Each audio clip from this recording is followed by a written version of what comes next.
اعوذ باللہ من الشیطان الرجیم بسم اللہ الرحمن الرحیم وبہ نستعین وہو خیر المعین۔ سلسلہ کلام ہمارا حضرت نوح علیہ السلام کے عنوان سے جاری تھا اور تقریباً آخری باس سفینہ آمادہ ہو گیا، جو لوگ سوار ہوئے وہ نجات پا گئے اور جو اس سے رہ گئے غرق ہو گئے،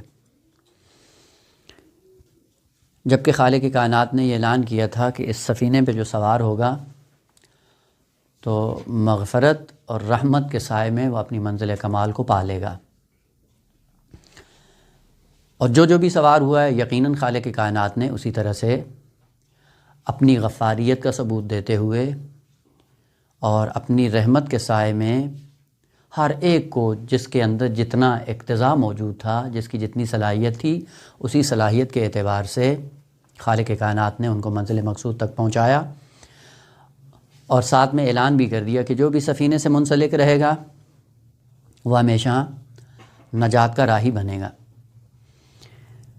کلمہ غفار یا مغفرت اور وہ جو بعد میں رحمت کے ساتھ اس کا استعمال ہوتا ہے، عموماً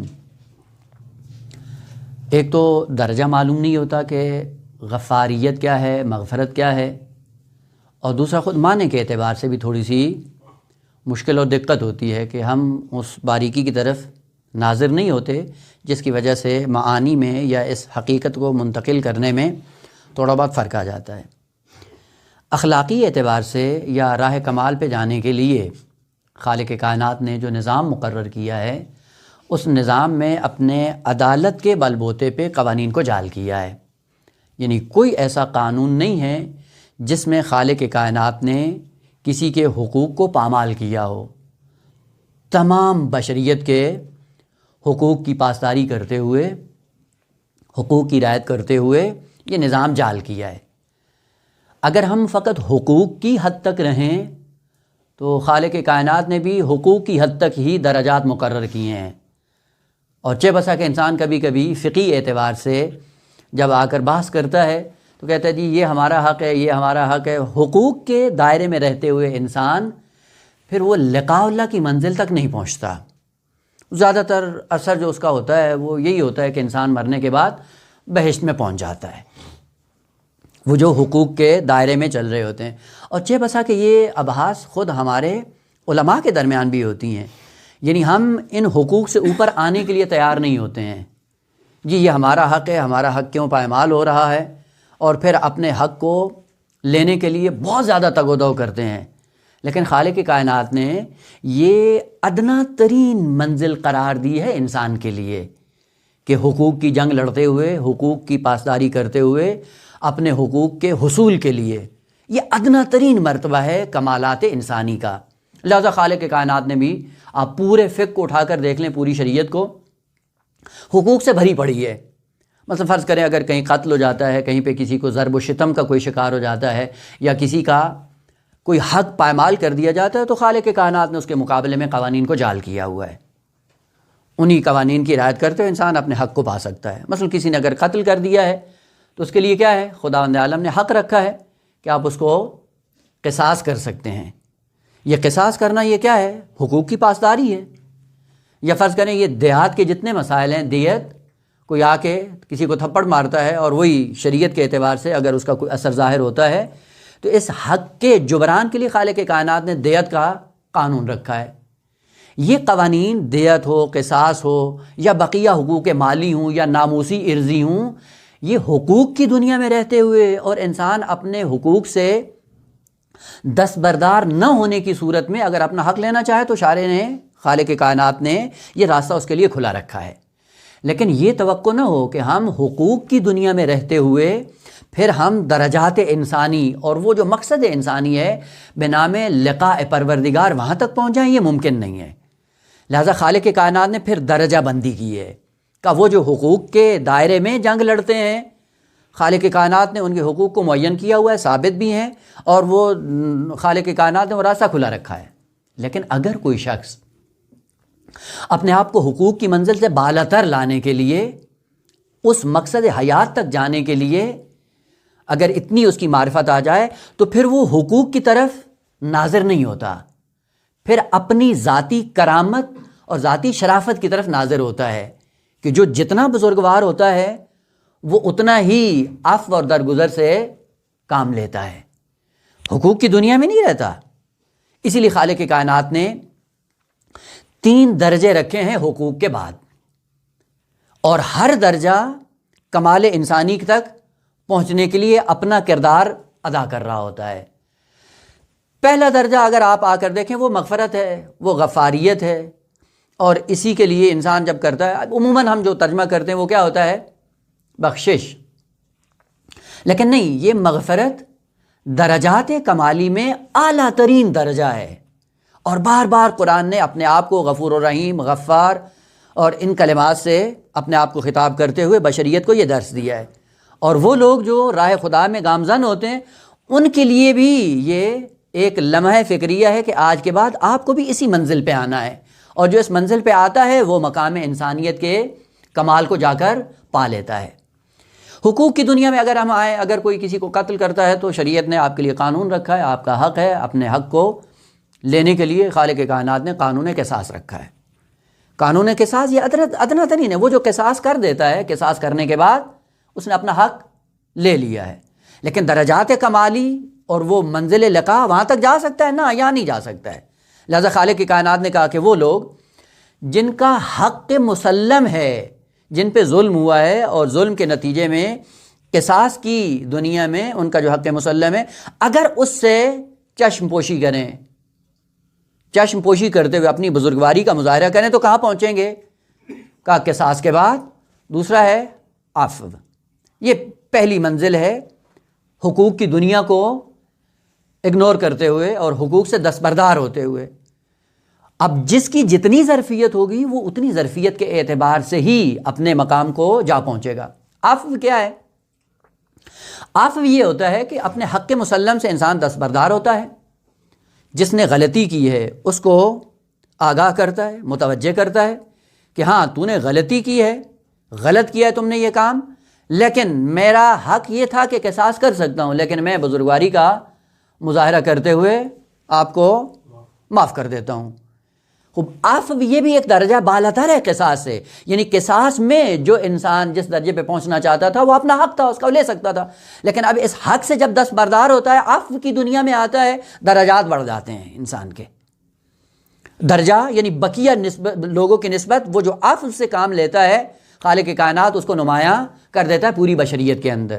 لیکن عفو کے اندر خصوصیت یہ ہے کہ سامنے والے کو جتلانے کے بعد، اس کو غلطی کا احساس دلانے کے بعد اس کو معاف کر دینا، درگزر کرنا، یہ عفو ہے۔ ایک قرآن نے کہا بھی ہے، کئی ایک آیات ہیں، وَاعْفُوا وَاصْفَحُوا إِنَّ اللَّهَ غَفُورٌ رَحِيمٌ، بہت زیادہ ہیں آیات اس عنوان سے۔ مرتبہ دوم کے عفو سے بھی بالاتر کوئی انسان جا سکتا ہے، کہاں جا سکتا ہے؟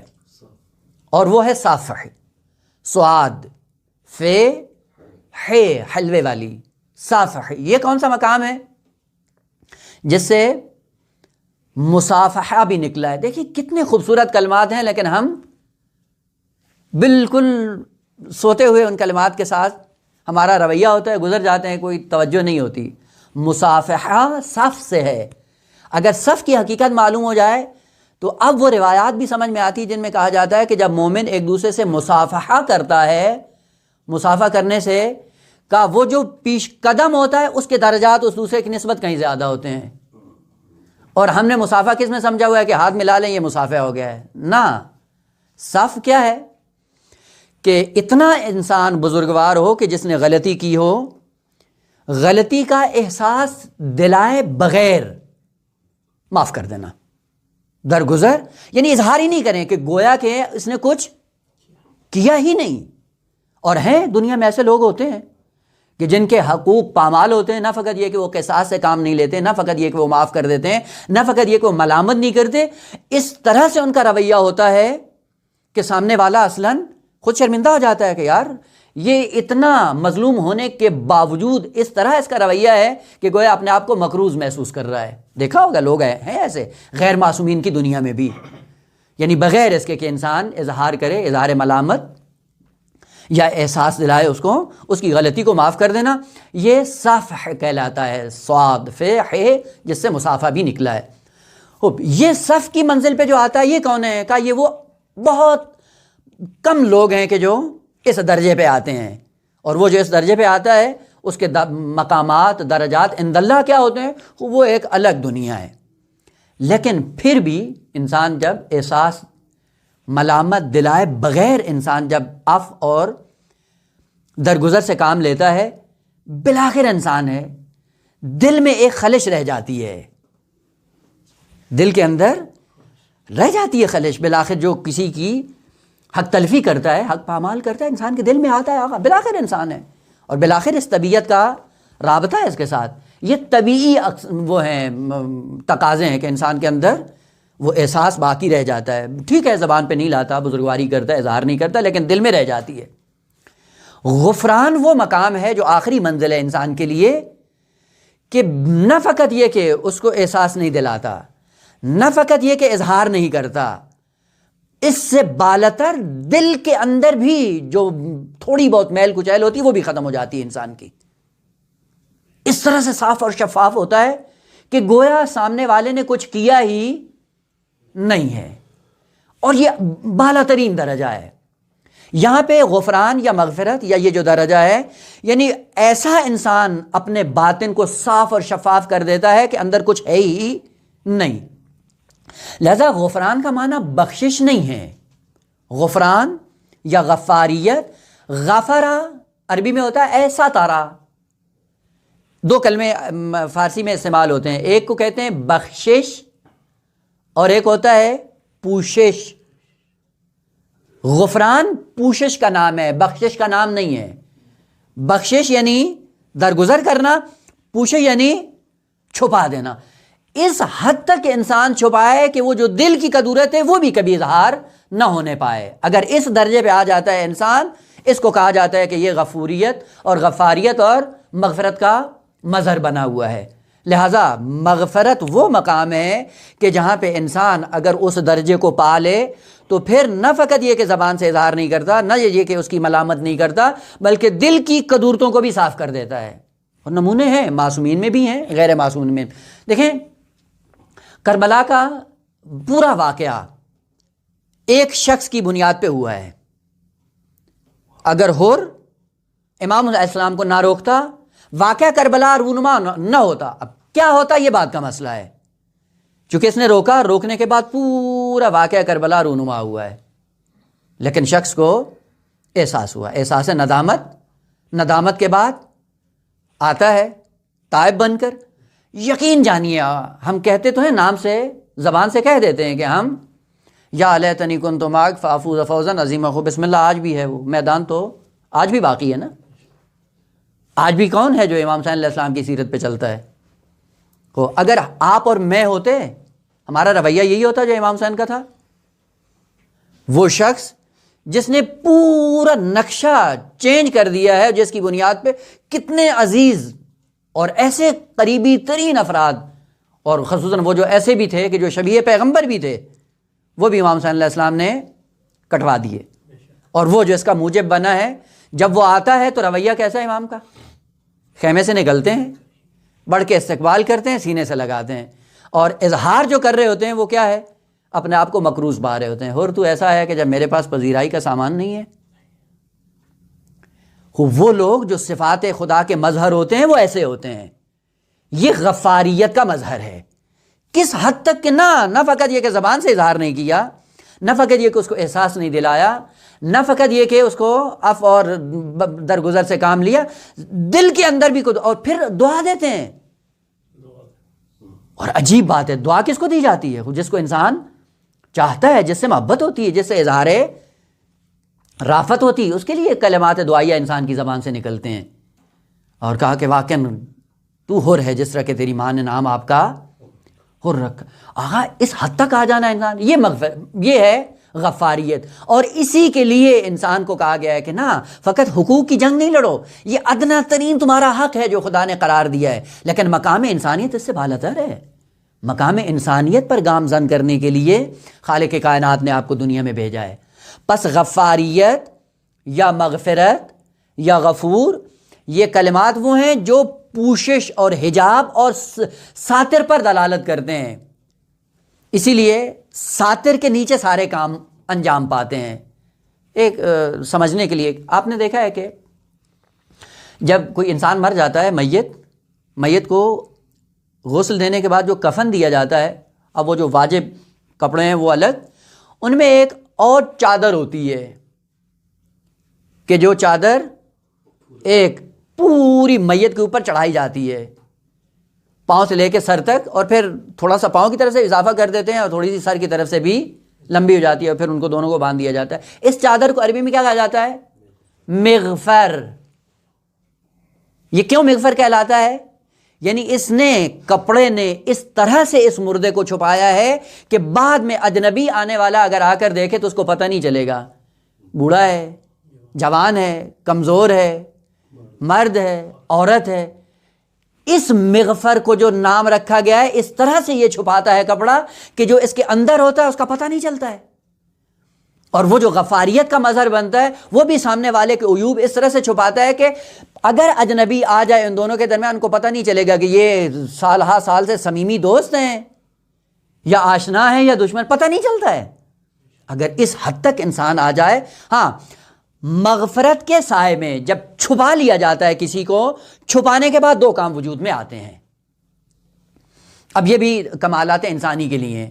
اگر آپ غفاریت کا مظہر بن جائیں، آپ مغفرت سے کام لیں، پوشش اور حجاب اور ساتر سے کام لیں سامنے والے کے لیے، اگر یہ کام آپ نے کیا تو خالق کائنات اسی آپ کے عمل کے سائے میں جس کی نسبت آپ نے یہ عمل انجام دیا ہے، اس کے لیے دو قسم کے رویے خالق کائنات استعمال کرتا ہے، اور یہ بھی آپ کے عمل کی وجہ سے۔ عجیب بات ہے، اور واقعاً حقوق الناس کی دنیا ایک الگ ہے۔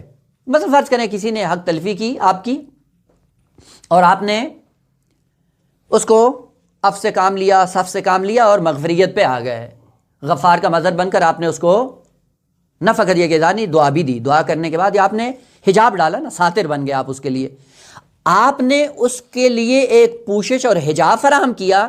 اس حجاب کے سائے میں خالق کائنات اس کے لیے کیا رویہ اختیار کرے گا؟ بالآخر اس نے جو غلطی کی ہے، اس غلطی کے نتیجے میں اس نے ایک عمل انجام دیا ہے، اس عمل کا ایک اپنا ارتباط ہے، سزا کی صورت میں ہو یا جزا کی صورت میں ہو۔ بالآخر فرض کریں کہ اگر اس نے تھپڑ مارا ہے تو تھپڑ مارنے کے نتیجے میں کسی سزا کا استحقاق پیدا ہوا یا نہیں ہوا؟ خوب، آپ نے معاف کر دیا، لیکن اس نے اپنے صفحہ وجودی کو کالا کیا یا نہیں کیا ہے؟ کالا کر دیا ہے۔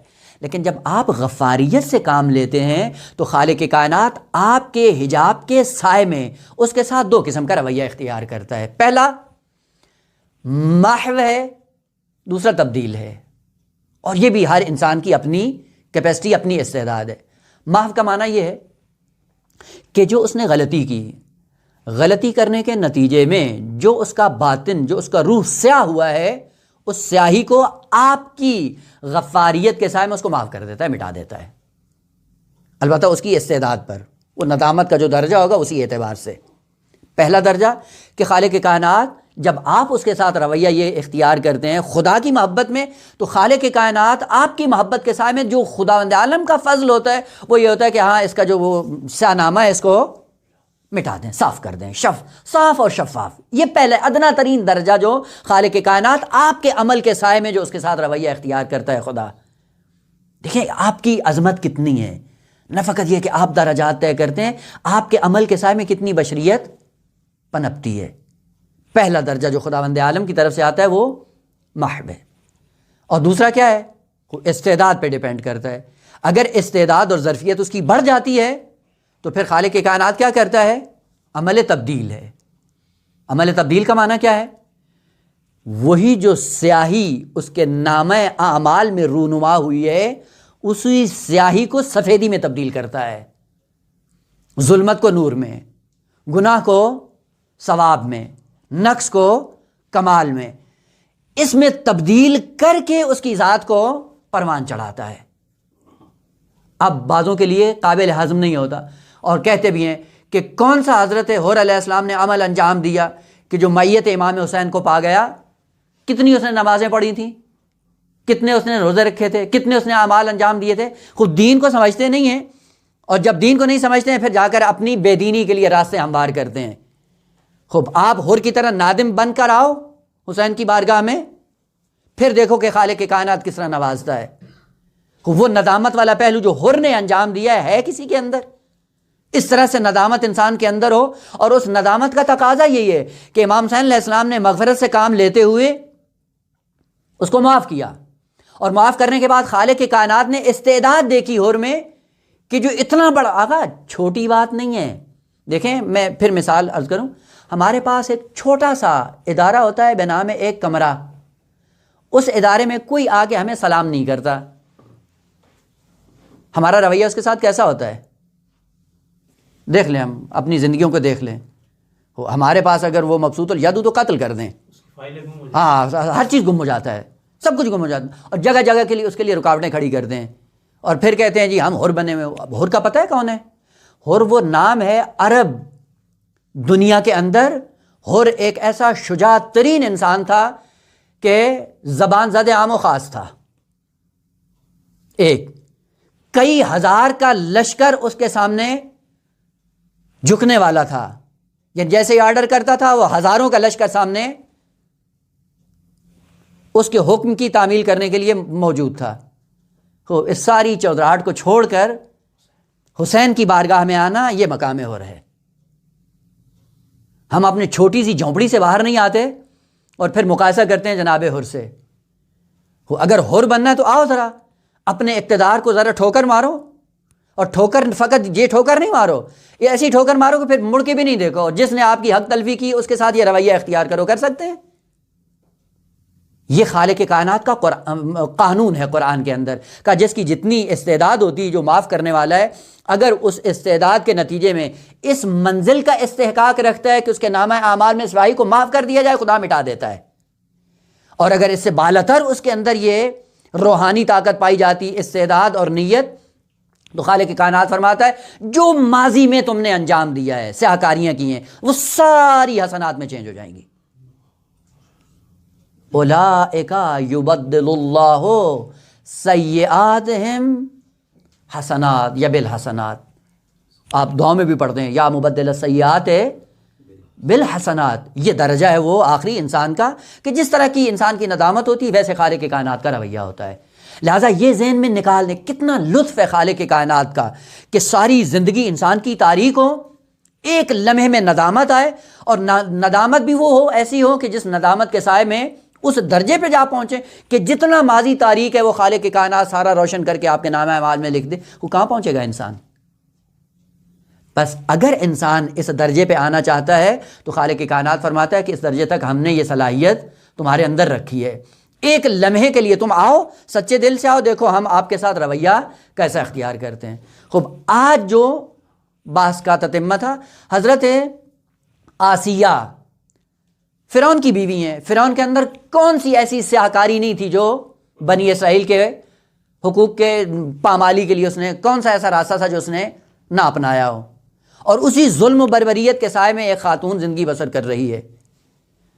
کیسے اس کے دل کے اندر چراغ پیدا ہوتا ہے ندامت کا، اور ندامت کا چراغ پیدا ہونے کے بعد وہ ہے کہ جب خالق کائنات اپنی مغفریت کا ثبوت پیش کرتا ہے اس خاتون کو اٹھا کر بشریت کے لیے بلکہ مومنین کے لیے آئیڈیل اور نمونہ بنا دیتا ہے. کوئی چیز تھی اس کے اندر نا، یعنی ایسا ماحول جو کفر اور ظلم اور بربریت، استکبار، اور اسی کے اندر یہ زندگی بسر کر رہی تھی. لیکن ایک دم کیا ہوا؟ وہ چراغ جلا ندامت کا، اور وہ چراغ جلنے کے بعد کہاں پہنچی؟ خالق کائنات نے اسوہ بنا دیا اٹھا کر بشریت کے لیے. اور وہ کیسا ہے؟ وہ چار راستے جو خدا نے ذکر کیے تھے وہ یہ تھے. پہلا، رب ابن لی عندک بیتن فی الجنہ. ندامت کا اور معرفت کا منظر دیکھیں. کیا کہا؟ رب ابن لی، بنا بنائیں میرے لیے، کیا؟ عندک مقام اندیت، بیتن فی الجنہ، بیت گھر. یعنی جب احساس ہوتا ہے انسان کو، جب ظلم اور تاریکی کے اندر ایک زندگی گزرتی ہے اور ندامت کا چراغ جب انسان کے وجود کے اندر روشن ہوتا ہے، وہ جتنا زیادہ روشن ہوتا ہے اتنے زیادہ درجات پہ جا کے انسان لقاء پروردگار کی منزل کو پا لیتا ہے. دیکھیں تعبیریں یہ بھی ہو سکتی تھی، رب ابن لی بیتن فی الجنت عندک یا بیتن عندک فی الجنہ، لیکن سب سے پہلے مقام عندک ہے، اس کے بعد بیت ہے۔ دونوں کو ذرا واضح کروں تھوڑا بہت معنی۔ لفظ بیت کیا ہوتا ہے؟ بیت یہ دو کلمے ہیں۔ کلمہ بیت اس کا معنی بھی ہم اردو میں کیا کرتے ہیں؟ گھر، اور اگر دار آ جائے تو اس کو بھی کیا کہتے ہیں؟ گھر۔ خوب اردو میں گھر ہی ہے خوب، لیکن عربی میں کیا ہے؟ بیت الگ ہے، دار الگ ہے، ہر ایک کا معنی الگ الگ ہے۔ وہ کون سا گھر ہے جس کو بیت کہا جائے، اور وہ کون سا گھر ہے جس کو دار کہا جائے؟ بہت خوبصورت ہے آگا، یہ کلمات بھی عربی کلن خوبصورت ہے، اور پھر قرآن نے جو انتخاب کیے ہیں اور پھر ترکیب تقدم تاخر کے اعتبار سے وہ اور زیادہ لذت اور چاشنی کو بڑھا دیتی ہے۔ لفظ بیت کہاں سے نکلا ہے؟ بیتوتہ سے۔ بیتوتہ کس کو کہا جاتا ہے؟ ایسی جگہ جہاں پہ بیداری کے عالم میں پوری رات گزاری جائے۔ بیداری کے عالم میں پوری رات جہاں پہ گزاری جائے اس کو عربی میں بیت کہا جاتا ہے۔ ہم اردو میں گھر کر دیتے ہیں، گھر نہیں ہے۔ بیت وہ جگہ ہے کہ عالم یقظہ، عالم بیداری میں پوری رات کو جہاں پہ گزارا جائے بیداری کے عالم میں، وہ جگہ کیا کہلاتی ہے؟ بیت۔ ایک دوسرا اس کے اندر کہ یہ یقظہ اور بیداری فقط رات گزارنا نہیں ہے، بلکہ سکون کے ساتھ، وہ بیداری جو سکون کے ساتھ انجام پائے، وہاں پہ لفظ بیت استعمال ہوتا ہے۔ ایک نمونہ میں عرض کر دوں، آپ جاتے ہیں حج پہ گئے ہوں گے، یقیناً جو گئے ہیں انشاءاللہ ان کو معلوم ہوگا۔ حج کے اعمال میں سے ایک عمل کیا ہے؟ بیتوتہ۔ وہ کہاں پہ ہوتا ہے؟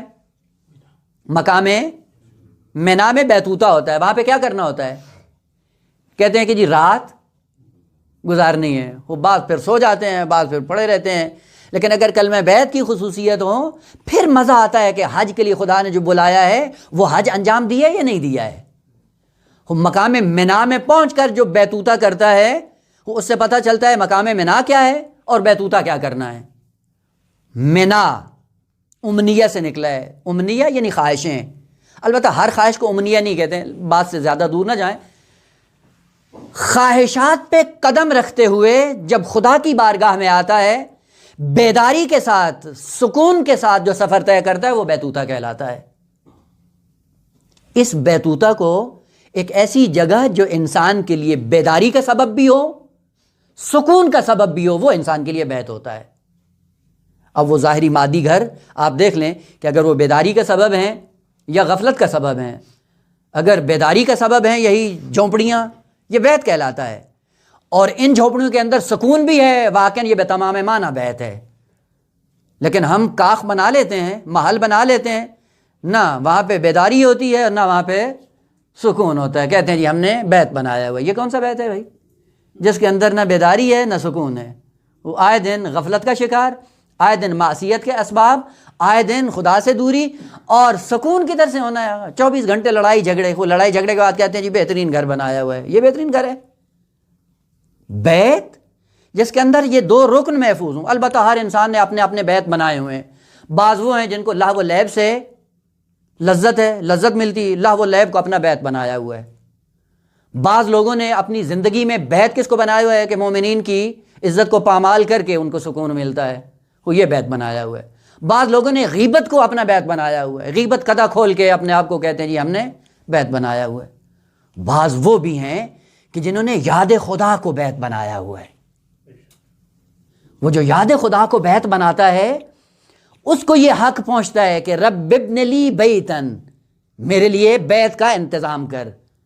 اس بیت میں کیا ہو؟ یقظہ ہی یقظہ ہو، بیداری ہی بیداری ہو، غفلت کا وہاں پہ گزر بسر نہ ہو، سکون ہی سکون ہو۔ وہ ایسا بیت کہاں پہ میسر آئے گا کہ آپ خود بنائیں۔ یہ ندامت کے سائے میں آتا ہے۔ دوسرا کلمہ ہے دار۔ دار ہم اردو میں کہہ دیتے ہیں گھر، لیکن ہر گھر دار نہیں ہوتا۔ دار اس کا عربی میں کلمہ کیا ہے؟ دال واو را، یہ الف جو آیا یہ واو سے تبدیل ہو کے آیا ہے۔ دوسرا کلمہ آسان کر دیں، دور۔ طلبگی اصطلاح ہے، کیا کہتے ہیں جی؟ کوئی برہان قائم کریں کہتے ہیں یہ دور ہے۔ دور کا معنی کیا ہوتا ہے؟ چکر، چکر لگاتے ہیں نا دور، الف بے پہ موقوف ہے، بے الف پہ موقوف، یہ دور ہے یعنی چکر لگا رہا ہے، ایک اس پہ دوسرا اس پہ، اسی سے نکلا ہے مدار۔ مدار کس کو کہتے ہیں؟ گھومنے کی جگہ اور مرکز، یعنی گھوم کے آدمی کو یہیں آنا ہوتا ہے، اسی سے نکلا ہے دار۔ آخر اتنی زندگی جو دنیا میں بسر کر رہے ہو، کوئی تمہارا مدار ہے یا نہیں ہے؟ کس کے گرد گھوم رہے ہو؟ کون سا دار بنایا ہوا ہے اپنے لیے؟ منہ بھر کے کہہ دیتے ہیں دار آخرت، خوب آخرت کو اپنے مرکز بنایا ہوا ہے؟ آخرت کو جو مرکز بناتا ہے، آخرت کو جو اپنا دار بناتا ہے، مرکزیت وہ ہے ہماری نگاہوں میں، جس کو مرکز بنایا ہے وہی آپ کا دار ہے۔ اگر جاہو مقام کو اپنا مرکز بنایا ہوا ہے تو دار یہ نہ کہو کہ ہمارا دار بہشت ہے، خدا ہے، آخرت ہے، نہ، ہم نے اپنی شہرت کو دار بنایا ہوا ہے، مرکز ہم اسی کے ارد گرد گھومتے ہیں، جو چیز شہرت کا باعث بنتی ہے اسی کو اپنا لیتے ہیں۔ ہم نے اپنی ذلتوں کو دار بنایا ہوا ہے اور سمجھتے یہ ہیں کہ شاید ہم دین پہ عمل کر رہے ہیں، نہیں ہوتا۔ دار وہ مرکز ہے جس کے لیے آپ اپنی پوری زندگی بسر کرتے ہو۔ کہاں گھوم رہے ہو؟ شہرت کے چکر میں، پیسے کے چکر میں، تملک بازی کے چکر میں۔ خود تملک بازی مدار بنا ہوا ہے۔ عجیب جملے ہیں قرآن کے۔ حضرت ابراہیم اور حضرت ابراہیم کی نسل سے آنے والے انبیاء سب کے لیے خالق کائنات نے خوبصورت کلمہ اختیار کیا کہ جو دار کی فکر میں ہوتا ہے خالق کائنات خود اس کو خالص بنا دیتا ہے۔ اسی لیے عربی میں دو کلمے ہیں، مخلص، مخلص۔ مخلص کون ہوتا ہے؟ جو خود کو خالص بناتا ہے۔ مخلص کون ہوتا ہے؟ جس کو خالص بنایا جاتا ہے۔ یعنی اس مقام پہ آپ آ سکتے ہیں کہ خود خالق کائنات خالص کر دے، مخلص بن جائیں۔ قرآن قانون، انا اخلصناہم بخالصۃ، ہم نے ان کو خالص بنایا جس طرح خالص بنانے کا حق تھا۔ یعنی ان کی مرکزیت کیا تھی؟ پورا غیر اللہ کی جتنی چیزیں تھیں ان کے اٹھا کے دلوں سے باہر نکال دیں، دل میں اپنی محبت ان کے ہاں ڈال دی۔ ان کا مدار کیا بنا ہے؟ محبت ہے خدا، خدا کی محبت کے ارد گرد گھومتے ہیں۔ ہر چیز میں پہلے خدا کو دیکھتے ہیں، پھر اپنے اعمال کو انجام دیتے ہیں۔ ہم نے ان کو ایسا خالص بنایا، وہ خالص بنانے کی وجہ کیا تھی؟ ایسے ہی ہم نے تمغہ دے دیا، یعنی کوئی انہوں نے اپنا عمل انجام نہیں دیا ہے۔ کہا کہ اگر اس کو جا کر دیکھو تو انہوں نے اپنا عمل کون سا انجام دیا؟ انا اخلصناہم بخالصۃ، علت بھی ذکر کر دی، ذکر الدار، ہمیشہ دار کی فکر میں ہوتے تھے، ہمیشہ دار کی یاد میں ہوتے تھے، یعنی ہمیشہ اپنے مدار کو ذہن میں رکھا ہوا تھا۔ کس کے ارد کے چکر لگانا ہے؟ کہاں گھومنا ہے؟ اپنا دائرہ مشخص، اپنا مدار مشخص کیا ہوا تھا۔ مدار کیا ہے؟ مدار اپنا خدا کی ذات کو بنایا ہوا ہے۔ اسی لیے اب وہ روایات بڑی خوبصورتی کے ساتھ انسان کو سمجھ میں آتی ہیں کہ جس انسان کا معیار دوستی کا اور بغض کا حب خدا بن جائے، وہ ذکر الدار کا مصداق بنتا ہے۔ کسی سے محبت کرو خدا کے لیے، کسی سے نفرت کرو خدا کے لیے۔ اب یہ انسان جو خدا کی محبت میں دوستی اور دشمنی رکھتا ہے، یہ اپنے دار کی فکر میں، اس نے اپنا مدار خدا کو بنایا ہوا ہے۔ پس دار کون سا گھر ہوتا ہے؟ جس میں صرف اور صرف مرکزیت خدا کو حاصل ہو۔ خداوند عالم بھی فرماتا ہے کہ خالق کائنات اگر کسی عبد پہ احسان کرنا چاہے، روایات مختلف ہیں، اگر کسی عبد پہ خالق کائنات لطف کرنا چاہے تو خالق فرماتا ہے کہ محبت اہل بیت اس کے دل میں ڈال دیتا ہوں۔ یہ محبت اہل بیت جب دل میں آتی، مدار محبت اہل بیت بن جاتی ہے۔ محبت اہل بیت اور محبت خدا میں کوئی فرق نہیں ہے، دونوں شیء واحد ہیں۔ تو یہ محبت اہل بیت اگر انسان کا مدار بن جائے، دائرہ کار بن جائے، دار بن جائے انسان کے لیے، مرکزیت، حیثیت اہل بیت کی محبت ہو جائے، ہاں اس شخص کو حق پہنچتا ہے کہ دار آخرت ان لوگوں کے لیے ہے کہ جو دنیا میں برتری نہیں چاہتے، یعنی جن کا پورا ہم و غم، مرکزیت، مدار کون ہے؟ آخرت، مدار اہل بیت، مدار خالق کائنات، مرکزیت سے جدا نہیں ہوتے ہیں۔ پس ہر دار گھر نہیں ہے، ہر بیت بھی گھر نہیں ہے، چونکہ اردو کے اندر یہ گنجائش نہیں ہے. پس بیت اور دار ان میں فرق ہے. جہاں پہ آپ کی مرکزیت ہے وہی آپ کا دار ہے. اگر آپ ذکر الدار، دار کی فکر میں ہیں، دار کی یاد میں ہیں، تو خالق کائنات خود اٹھا کے آپ کو مخلص بنا دیتا ہے، مخلص بن سکتے ہیں. اب تعبیر کی جو دوسری چاشنی ہے، پس ایک ہے بیت اور ایک ہے دار، اور دار تقدم رکھتا ہے بیت پر. یہ بھی عجیب نکتہ ہے. پہلے انسان مدار اپنا دار بناتا ہے، پھر دار بیت میں تبدیل ہوتا ہے. یعنی تقدم و تاخر اپنا عربی کے اعتبار سے محفوظ ہے. آپ آئیں دیکھیں، ہم نمازیں پڑھتے ہیں، روزے رکھتے ہیں، عبادات انجام دیتے ہیں، مدار کیا ہے؟ اب اگر یہ سکھایا جاتا ہے، ہمیں بچوں کی طرح رٹایا جاتا ہے کہ نماز پڑھتا ہوں قربتاً الی اللہ. اب وہ دل کی کیفیت مجھے نہیں معلوم، زبان پہ یہ کلمہ ضرور آتا ہے کہ قربتاً. اب نیت خود جانتا ہے انسان کہ یہ نماز کس لیے پڑھ رہا ہے. یعنی پہلے اپنی نیت کا مدار درست کرو. جب نیت کا مدار درست ہو جائے گا، خدا کے لیے ہوگا، یہی نماز آپ کے لیے دار ہے، یہی روزہ آپ کے لیے دار ہے، یہی اعمال صالحہ آپ کے لیے دار ہیں. دار اگر بن جائے گا تو اسی دار کو خالق کائنات آپ کے لیے بیت میں تبدیل کر دے گا. اب جب نماز پڑھو گے یکزا کے عالم میں، بیداری کے عالم میں، اور بیداری کے بعد اسی نماز سے انسان کو سکون میسر آتا ہے. آتا ہے یا نہیں آتا ہے؟ کتنے ایسے لوگ ہیں غیر معصومین کی دنیا میں، جتنا پریشان ہوتے تھے وہیں ان کی نمازوں میں اضافہ ہو جاتا تھا. پریشانیاں مٹا دیتی ہیں اگر واقعاً نماز پہلے انسان کا دار ہو اور پھر دار سے وہ بیت بن جائے، پھر سکون ہوتا ہے انسان کو. شہید مطہری رضوان اللہ تعالیٰ علیہ اور ظاہراً آغا حداد تھے، مرحوم قاضی کے شاگردوں میں تھے، نجف میں تھے. وہ آئے یہاں پہ ان کا، اور یہ بھی خوبصورتی تھی کہ علماء نجف جب قم میں آتے تھے تو پھر علماء سے ملتے تھے، پھر بحث علمی ہوتی تھی. اگر علماء قم مثلا فرض کریں کہ نجف میں جاتے تھے تو پھر علماء ان کے استقبال کے لیے آتے تھے، اور پھر جب بیٹھتے تھے تو محافل علمی ان کی برقرار ہوتی تھیں. شہید مطہری اپنی کتاب میں لکھتے ہیں کہ آغا حداد سے میری ملاقات ہوئی تو بہت عارف تھے، آغا قاضی کے شاگردوں میں تھے، بڑا پاکیزہ انسان تھا. بات ہوتی رہی، رات میں بیٹھے ہوئے تھے تو پلٹ کر انہوں نے مجھ سے سوال کیا کہ شہید مطہری سے کہ بیٹا جب نماز پڑھتے ہو تو کیا کرتے ہو؟ تو شہید مطہری نے کہا کہ آغا جب نماز پڑھتا ہوں تو میری پوری توجہ عربی کلمات پہ ہوتی ہے، اور عربی کلمات کا معنی اپنے ذہن میں دہرا رہا ہوتا ہوں، تو توجہ پھر اسی قرآن کے الفاظ کے اندر ہی رہتی ہے. تو انہوں نے پلٹ کر کہا کہ بیٹا پھر نماز کب پڑھتے ہو؟ پوری آپ کی توجہ جب کلمات میں ہوتی ہے تو پھر نماز کب پڑھتے ہو؟ کہتے میں چونک گیا کہ عجیب بات ہے کہ ہم اگر بڑا تیر ماریں تو ہم ایک عربی کلمے کا معنی ذہن میں بار بار دہرا سکتے ہیں، اور وہ بھی دوسرے لمحے میں غائب ہو جاتا ہے. کہ یہ نماز آپ کے لیے دار کب بنتی ہے؟ ارتباط جو خدا کے ساتھ آپ کا ہوتا ہے وہ نماز کے ذریعے ہے. کب مرکزیت یہ پیدا کرتی ہے؟ یہ ہیں علماء کی، اور یہ غیر معصومین کی دنیا نہیں ہے.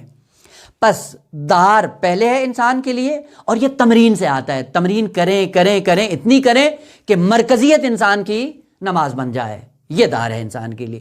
اس دار کے بعد پھر کیا ہے؟ یہی نماز انسان کے لیے بیت بنے گا. یکزا بیداری، اور یکزا بیداری سکون کے ساتھ جب انسان کو میسر آتی ہے، پھر خالق کائنات فرماتا ہے کہ ہاں اب اس قابل ہو. یہی آسیہ نے کام جو کیا ندامت کے نتیجے میں کس درجے پہ پہنچی ہیں؟ پہلے دار بنایا، مرکزیت خدا کی محبت کو دل میں بسایا، اور اسی دل میں بسانے کے بعد اب دعا کرتی ہیں خالق کی بارگاہ میں، رب ابن لی عندک بیتن، میرے لیے بیت کو آمادہ کر. اب یہ کیا ہے؟ مقام اندیت. البتہ مقام اندیت میں بیان کرنا مقصود نہیں ہے، یہیں پہ اسی روایت کا معنی کروں اور پھر بعد میں جو نکات ہیں اس کی طرف اشارہ کرتے ہیں، بس یہاں پہ کمپلیٹ ہو جائے. آیت یہ بھی ہو سکتی تھی رب ابن لی بیتن عندک. کیوں عندکا بیتن کہا ہے؟ بیت کو مؤخر کیا، عندک کو مقدم کیا. یہ تقدم اور تاخر کس لیے ہے؟ یہ تقدم اور تاخر اس لیے ہے کہ سب سے پہلے انسان اس حدیث کا مصداق بنے، الجار ثم الدار. معنی کیا کرتے ہیں؟ الجار ثم الدار. جار کیا ہے؟ یعنی پڑوسی. دار کیا ہے؟ او گھر. یعنی پہلے پڑوسیوں کا خیال رکھو اور پھر اپنے گھر کی فکر میں رہو، یہ سطحی سا معنی جو ہم نے سمجھا ہوا ہے، نہ یہ نہیں ہے۔ البتہ یہ ایک مصداق ہے، لیکن ادنا ترین مصداق، آخری بات یہ ہے، وَإِلَّا کل حقیقت یہ نہیں۔ جار عربی میں کس کو کہا جاتا ہے؟ یہ خود ایک پھر وہ چاشنیاں کلمات جب آتے ہیں تو یہ جاورا سے ہے یا جایارا سے، آپ خود جا کر دیکھیے کہ میں بات زیادہ لمبی نہ ہو۔ جار وہاں پہ کہا جاتا ہے جہاں پہ دو حقیقتوں کے درمیان فاصلہ ہو، اور وہ فاصلہ جب کم ہو جائے تو ایک دوسرے کے لیے جار بن جاتا ہے، اور قہری طور پہ دوسرا بھی پلٹ کر اس کا جار بن جاتا ہے، جس سے کلمہ نکلا ہے مجاور۔ مجاور کون ہوتا ہے؟ اب جس حرم کا کوئی مجاور بن جائے تو کیا ہوتا ہے؟ ہمیشہ حرم میں ہی رہتا ہے، لازم و ملزوم۔ جار وہ مفہوم ہے کہ جس میں دونوں حقیقتوں کے درمیان تلازم ہے، لازم و ملزوم ایک دوسرے کے ساتھ، اور یہ قرآن نے ذکر کیا ہے، اور یہ قانون ہے، معصومین نے ذکر کیا ہے کہ ہمیشہ جار مقدم ہے، دار مؤخر ہے۔ جار یعنی سب سے پہلے تمہیں قرب الہی حاصل کرنا ہے، اس کے بعد گھر کی فکر ہونی چاہیے، اور وہ بھی خدا کی محبت کے سائے میں۔ دیتا ہے تو لے لو، نہیں دیتا ہے تو بھی خوش رہو۔ یہ نہیں ہوتا کہ جب دے تو ہم تعریفیں کریں، جب چھین لے تو پھر شکوہ کریں۔ ایسے ہوتا ہے یا نہیں ہوتا ہے؟ ہماری زندگیوں میں تو آگا ایسے ہی ہے، ہم تو اتنے بڑے نہیں ہیں، نہیں ہے ہمارے اندر، ایسا نہیں ہے۔ الجار پہلے قرب خدا کا، اگر قرب حاصل ہو جائے تو پھر کیا کرو؟ پھر اگر وہ دے دیتا ہے لے لو، نہیں دیتا ہے تو بھی۔ اب وہ معروف حدیث، کسی شخص سے امام صادق علیہ السلام نے پوچھا بھئی کیا کرتے ہو، زندگی کیسے بسر کرتے ہو؟ اب وہ حدیث کے الفاظ ہیں، تو کہتا ہے کہ مولا اگر مل جائے تو خدا کا شکر ادا کرتا ہوں، جب نہیں ملتا تو صبر کر لیتا ہوں۔ خدا نے پلٹ کے کہا کہ بڑی معذرت کے ساتھ یہ کام تو کتا بھی کرتا ہے، اس کو جب مل جاتا ہے کھا لیتا ہے، جب نہیں ہوتا ہے تو بیٹھ جاتا ہے۔ خود تمہیں جو اشرف المخلوقات بنایا، تمہیں کس لیے مقام انسانیت پہ لا کھڑا کیا ہے؟ حیران ہو گیا کہ کیا کرنا چاہیے۔ معصوم نے فرمایا کہ دیکھو یہ انسان کا ہے، کم از کم یہ ہے، یعنی اگر مقام انسانیت پہ آنا ہے، اگر دیا ہے تقسیم کر۔ کرامت انسانی کا تقاضا یہ ہے، اپنی بزرگواری کا اظہار کر، دیا ہے تقسیم کر۔ رابطہ کیوں کرتا ہے؟ دنیا سے وابستہ کیوں ہوتا ہے؟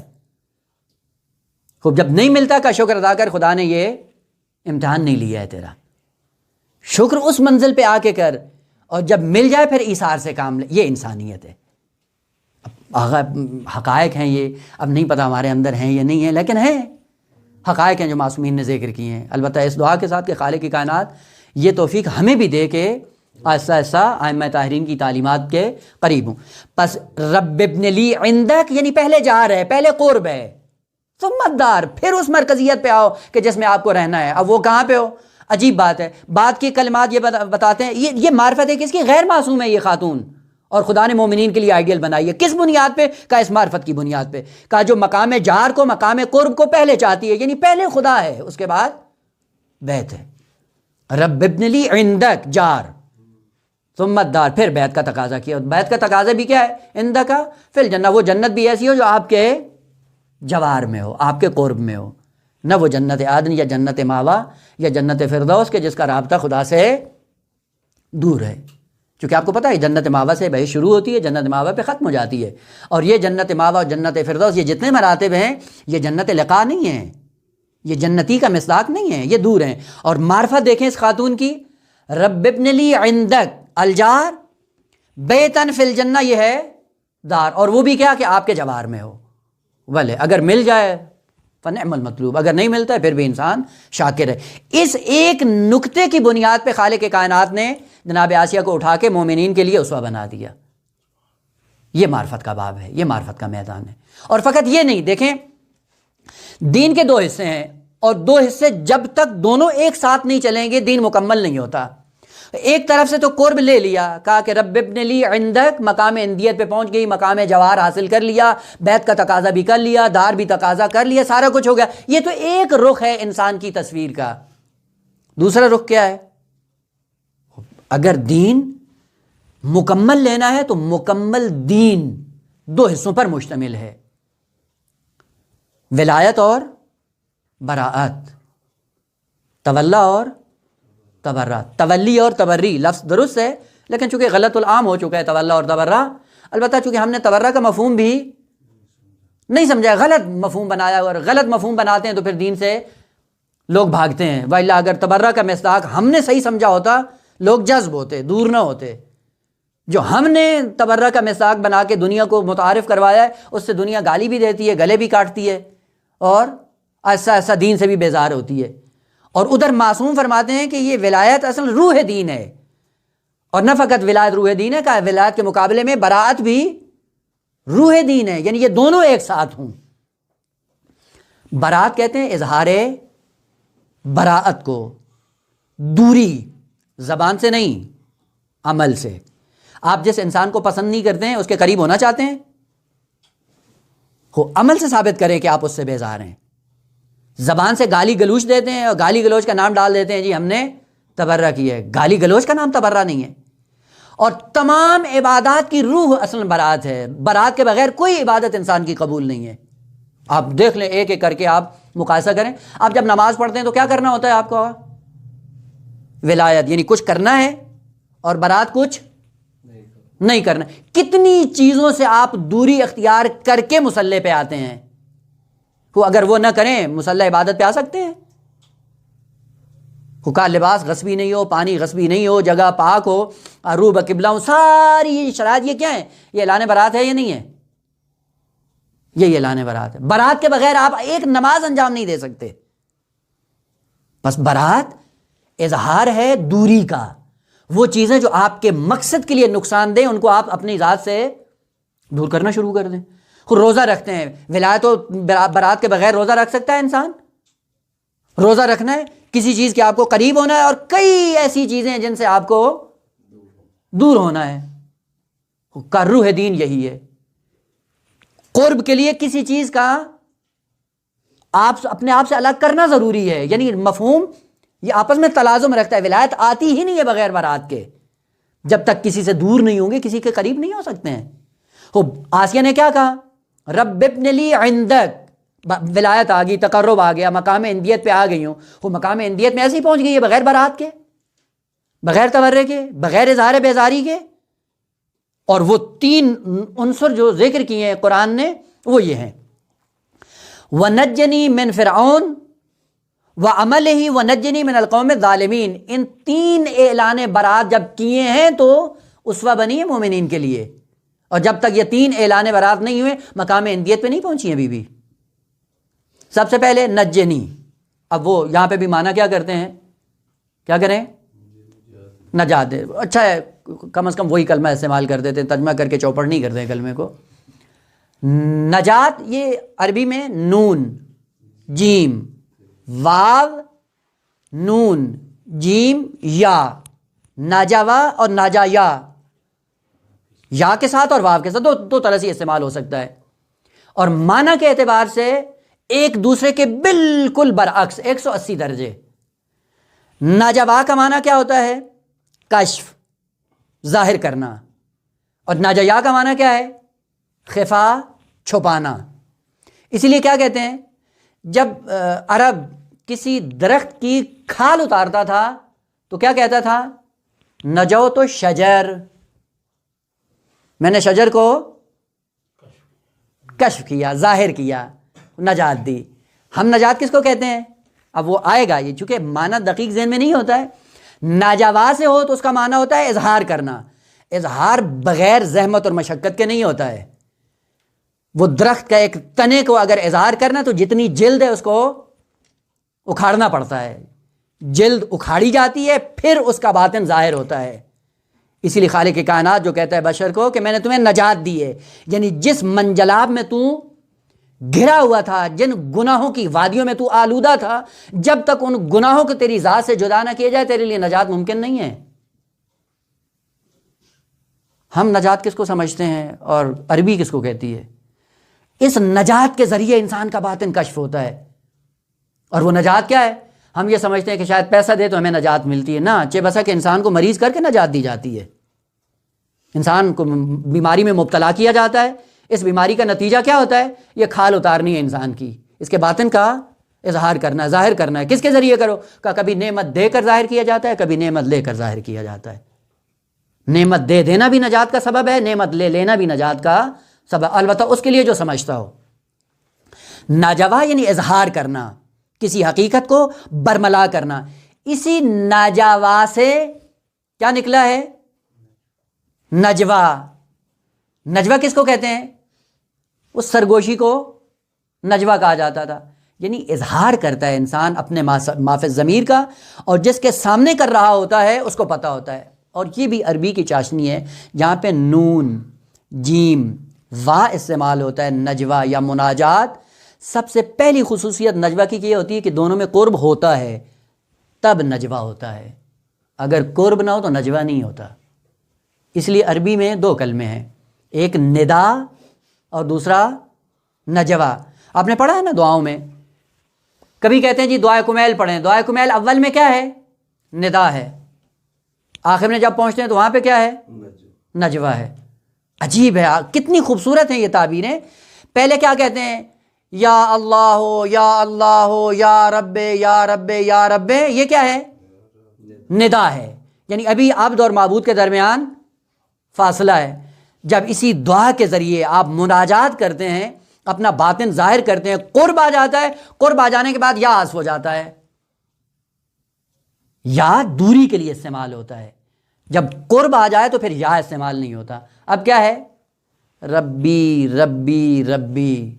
وہی جو رب رب دیکھیں نا 3-4 مرتبہ تکرار ہوا ہے دعا. اب یا نہیں ہے، ربی ربی ربی. یہ طریقہ کار ہے خالق کائنات کی بارگاہ میں آنے کے لیے.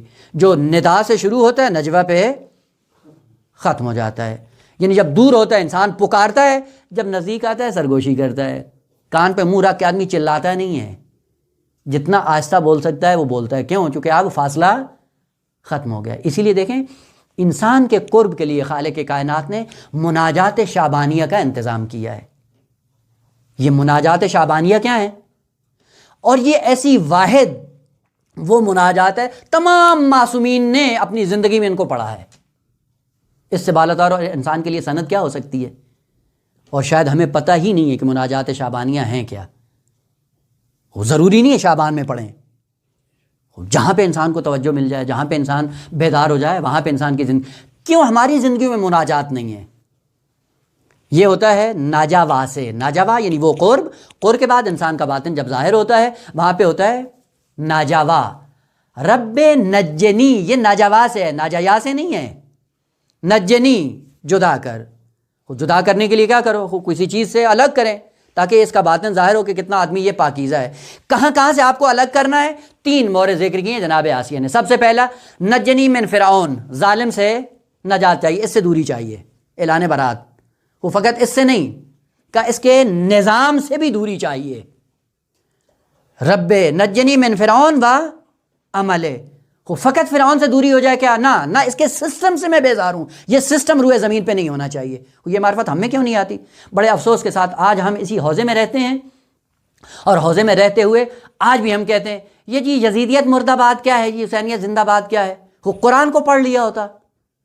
ظالم سے نجات نہیں مانگی گئی ہے، اور ظالم سے جو نجات مانگتا ہے اسوہ نہیں بنتا ہے. ظالم سے بھی نجات چاہیے، ظالم کے سسٹم اور نظام سے بھی نجات چاہیے. رب نجنی من فرعون و عملے. سسٹم ظالمانہ ہے، نہیں چاہیے یہ.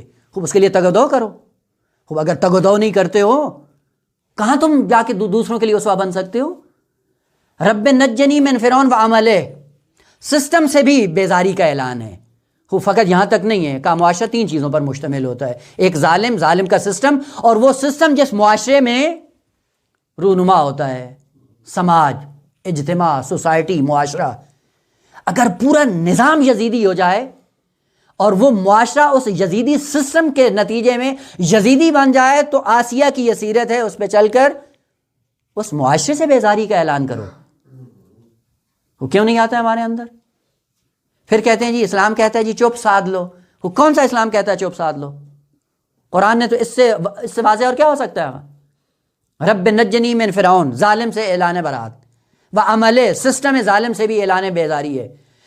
آگے ونجنی من القوم الظالمین، بالآخر سسٹم فرعونی جس قوم میں آتا ہے وہ کب آتا ہے؟ یہ بھی ایک المیہ اور درد ہے.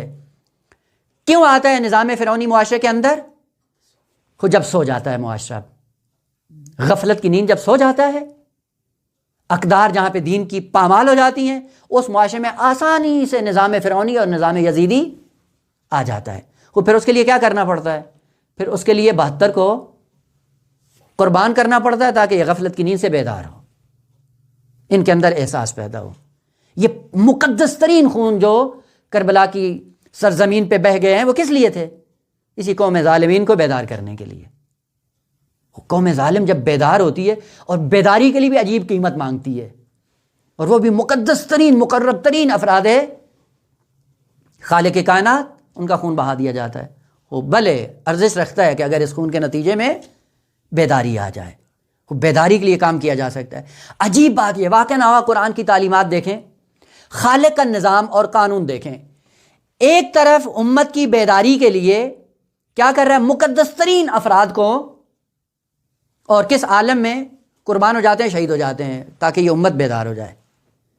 اور ایک طرف اپنا مقدس ترین گھر بنام کعبہ پامال کروا لیتا ہے. سوچنے کی بات ہے. ایک وہ شخص ہے جس نے کعبہ میں پناہ لی اور کعبہ میں پناہ لے کر کعبہ میں چھپا، لیکن دشمن خدا تھا، خدا نے اپنے گھر کے اندر بھی اس کو پناہ نہیں دی ہے. یعنی کبھی کبھی اپنے گھر کی بھی خدا کو پرواہ نہیں ہوتی، صرف ظالم کو برملا کرنے کے لیے. یہ کون تھا؟ یہی عبداللہ ابن زبیر. مدینے سے اٹھ کر آتا ہے مکہ کے اندر، مکہ میں پناہ لیتا ہے. اور یہ وہ شخص تھا کہ اگر یہ بدبخت امام حسین علیہ السلام کا ساتھ دیتا تو شاید یزید کو اتنی جرأت نہ ہوتی کہ اس زمانے میں مسلمانوں کے ساتھ یا خصوصاً اہل بیت کے ساتھ یہ رویہ کرتے. اور اس نے جب دیکھا کہ میرا راستہ ہموار ہو رہا ہے، امام حسین سے پوچھا کیا کرنا ہے. آپ کو پتہ ہے نا کہ مسجد نبوی میں 28 رجب کی پہلی رات جو تھی، مسجد نبوی میں دونوں بیٹھے تھے. آیا ہے ولید کی طرف سے قاصد آتا ہے کہ آپ کو دربار میں بلایا، دونوں بیٹھے ہوئے تھے. دوسرے دن امام حسین گئے لیکن یہ نہیں گئے. جب وہ قاصد واپس جاتا ہے تو یہ پوچھتا ہے امام حسین سے کہ کیا ہوا ہے. امام فرماتے ہیں کہ مجھے لگتا یہ ہے کہ طاغیہ دنیا سے جا چکا ہے اور بیعت کا مطالبہ کریں گے. تو کہا پھر کل دیکھیں گے دربار میں جا کے کیا بات ہوتی ہے. اور یہ نہیں گیا، یہ فوراً وہاں سے بھاگ کے اس نے پناہ لی ہے مکہ کے اندر. وہ جو خائن ہوتا ہے قوم کا، ملت کا، مذہب کا، دین کا، وہ اگر کعبہ میں بھی پناہ لے تو خدا کعبے کو بھی مسمار کروا دیتا ہے اس کو برملا کرنے کے لیے. یہ نمونے ہیں، یہ قانون ہے، یہ خدا کا دین ہے. یہ آپ کو اختیار ہے، اس طرح زندگی بسر کرنی ہے کر لو، اس طرح زندگی بسر کرنی ہے کر لو. وہ آپ پہ ڈیپینڈ کرتا ہے کس راستے کو اختیار کرنا ہے. اور یہ آسیہ کا یہ نمونہ، رب نجنی من فرعون وعمل ظالم کا سسٹم، ونجنی من القوم الظالم. وہ معاشرہ جو خواب آلود ہو، جو کبھی یکسر جس کی زندگی میں آتی نہیں ہے، بیدار ہوتا نہیں ہے، کہ ایسے معاشرے میں جینا جرم ہے اصلاً انسان کے لیے. ہم نے کیا کیا معاشرے کی بیداری کے لیے؟ واقعاً ہم نے معاشرے کو بیدار کیا اور معاشرے کی بیداری کا ہم نے انتظام کیا. کیا کیا؟ یہ قانون ہے خدا کا کہ رشتے کوئی مہم نہیں ہے. آپ رشتوں میں نبی کی زوجہ بھی بن جائیں، خداوند عالم ذلت سے ہمکنار کر دیتا ہے اگر اس دین کا ساتھ نہ دیا. اور خدا کے دشمن کے گھر میں پلو، اگر احساس آ جاتا ہے دین خدا کو زندہ کرنے کا، خالق کائنات اٹھا کے اسوہ بنا دیتا ہے. معیار دین کی تعلیمات پہ عمل کرنا ہے. آج بھی یہ سارا سلسلہ خالق کائنات کا جاری ہے. آپ اس مقام پہ آنا چاہتے ہیں، خدا آپ کو اٹھا کے مومنین کا اسوہ اور نمونہ بنا دے. کہ یہی کام ہے جو آسیہ نے کہ آپ بھی کرو، آپ بھی ہو جاؤ گے. آؤ مقام ولایت میں اس منزل پہ آؤ. رب ابن لی عندک بیتا فی الجنہ، ایک طرف سے ایک رکن مکمل کرو دین کا، اور دوسری طرف سے اعلان برات کرو. اعلان برات بھی ایک نہیں ہے، وہ پھر 3 ہے. ظالم کا سسٹم، اور جس ظالم کا سسٹم جس معاشرے کے اندر آسانی سے نافذ ہو جاتا ہے، ایسے معاشرے سے اعلان برات. اور عملی اعلان برات سے انسان ان ارکان کو پیدا کر کے اپنے آپ کو اس مقام پہ لے آتا ہے. بات کو یہیں پہ ختم کریں. حضرت نوح علیہ السلام نے یہ سارا سسٹم بیان کرنے کے بعد سفینہ چلا، کوفہ کی سرزمین پہ کوہ جودی پہ آ کے رک گیا، اور رکنے کے بعد پھر یہاں سے سلسلہ شروع ہوا ہے ہدایت کا. اور اس ہدایت کا سلسلہ جو شروع ہوا، اس کی اگلی کڑی کا نام حضرت ہود علیہ السلام ہے، کہ انشاءاللہ اگلے جلسے میں سیرت حضرت ہود علیہ السلام میں داخل ہو جائیں گے. والحمدللہ رب العالمین.